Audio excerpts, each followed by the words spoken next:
We are both so proud of our friends at Litchfield Distillery.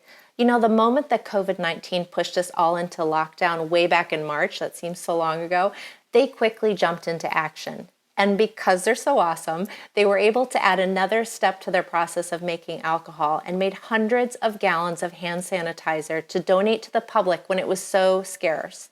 Well, today we're chatting with Jack Baker at the distillery to get the whole story. Hi, Jack. Hi, Jack. Thanks for joining us today. We have some questions for you. We do. We want to hear all about Operation Hand Sanitizer and Litchfield Distillery, secrets of their success. So come along and listen as we ask Jack some cool questions. Whose idea was Operation Hand Sanitizer? Well, it kind of came about just watching what was evolving in our industry. We did get a lot of friends that had seen a few others that were a little bit ahead of us starting up, and they brought it to our attention, as well as us seeing it in the industry as well. So it just kind of evolved from things that were current at the time.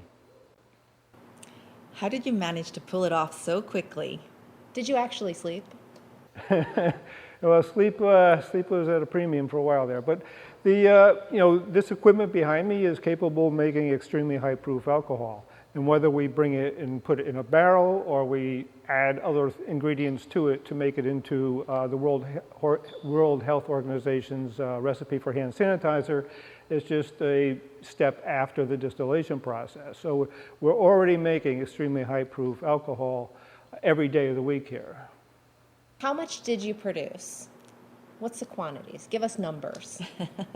Well, it's tens of thousands of gallons at this point, somewhere between 75 and 100,000 little bottles, as well as larger amounts that we were able to donate to hospitals and first responders and police departments and so on. So it's we haven't tallied it up yet. It's still going. So we'll see what happens. Hopefully it'll be over sooner than later, and we can have a final tally.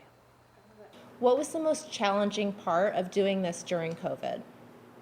Well, the supply chain of the things that we need to turn our alcohol into a sanitizer rather than a beverage. Luckily, we had Naomi with us, who is a chemical engineer graduate from UConn, and she helped a lot with the sourcing and the formulation to make sure we got it right. So there was a learning curve. Luckily, we had good people here on staff that were already capable of filling in the pieces.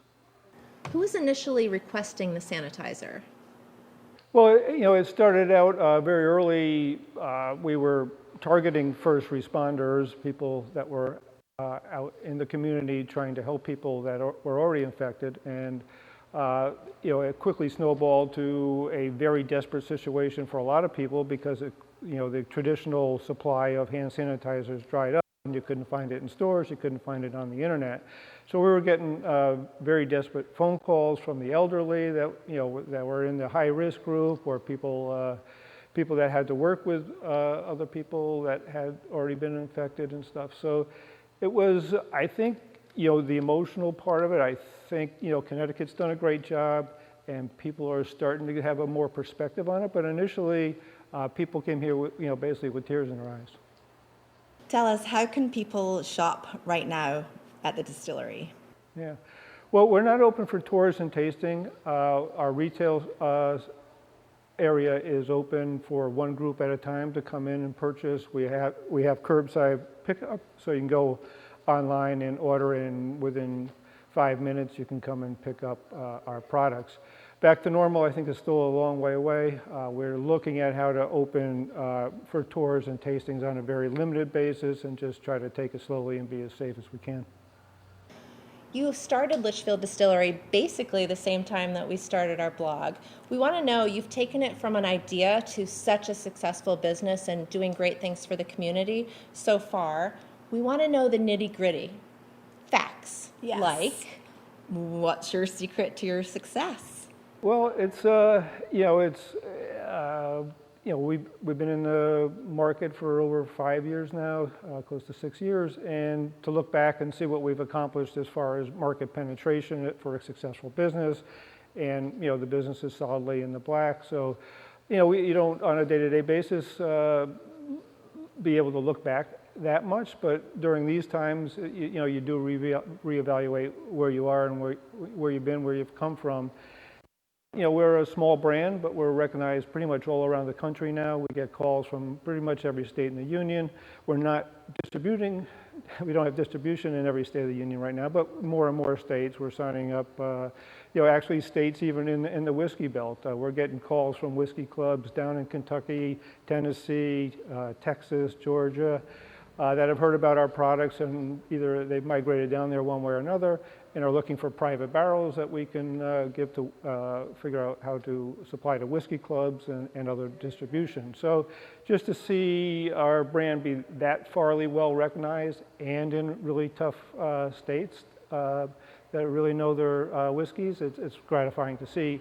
To work hard and see a consumer come in here and have a few tastes and really enjoy it and decide, to buy our product based on how it tastes and what we do here. And that's success right there, to have somebody enjoy your product. Jack, thank you so much for your time. We always enjoy coming to Litchfield Distillery, and we hope to come back soon for tastings again. Yep. Cheers. Good job. Well, it's always a lot of fun to be with you guys, and we appreciate what you're doing in the community as well as getting the word out on so many issues and things like that. So looking forward to partying when this thing's over.